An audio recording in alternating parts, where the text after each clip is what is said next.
we, the local government area party chairman of All Progressive Congress, APC in Edo State, wish to inform the general public for the avoidance of doubt. Pastor Ize Yamu is not a member of our party. APC local government area chairman not support Ize Yamu as the candidate for Edo gubernatorial election. APC local government chairman with the Edo State don yarn say they not put hand for Pastor Osagie Ize Yamu back as the candidate wey go represent the party All Progressives Congress for the Edo State governorship election wey dey come so.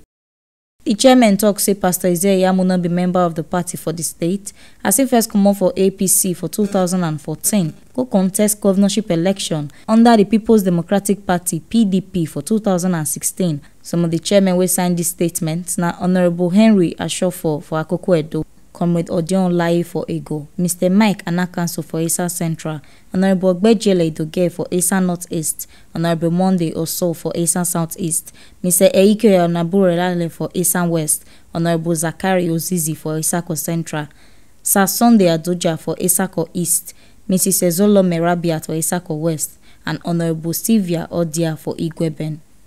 The other chairman wey sign this statement na Kelvin Igareva for Ikpobaoka, Honorable Godwin Alabi for Oredo, Benjamin Ohumu for Oriomo, Honorable Etionsa Igodaro for Ovia Northeast, Peter Ajayi for Ovia Southwest, Zuberu Kasim for Owan East, John Ojehua for Owan West, and Mr. Justin Omoriyi for Omunde local government areas.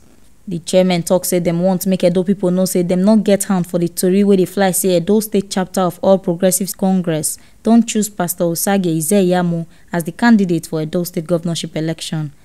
Them talk say na the wrong people wey dey the National Working Committee na choose am, but na the National Executive Committee na the party constitution under Article 31 give power to fit make that kind decision.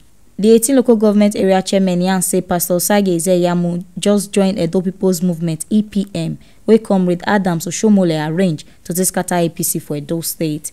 Say but the party get constitution wey they must to follow. Pastor Ize Yamu is not a member of our party.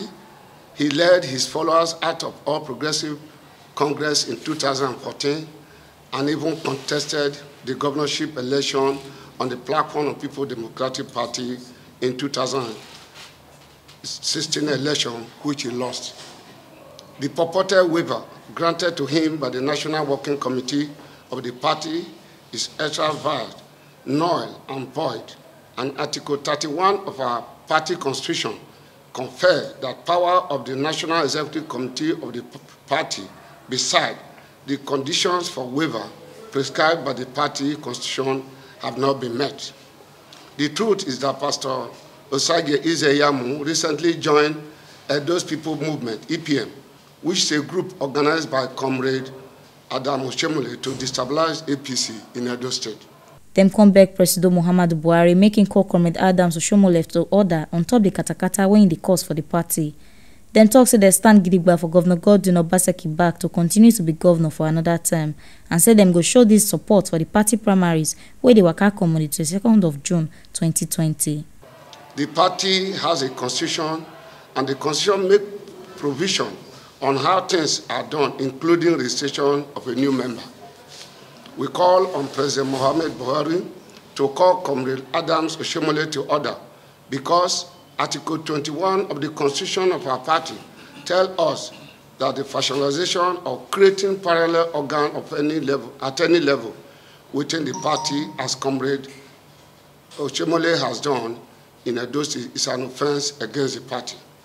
We hereby reiterate our support for our Governor Godwin Obaseki to continue in office for another term, and we expect to actualize this support for the forthcoming primary on the 22nd of June 2020, using indirect model as in accordance with the resolution of the State Executive Committee duly passed on the 22nd of May 2020 as authorized by the National Executive Committee of Party in August 2018.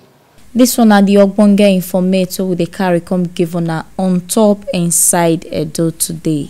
as APC local government area chairman for Edo State, don yarn say dem no put hand for Pastor Osage Ize-Iyamu back to come as APC candidate for Edo State governorship election.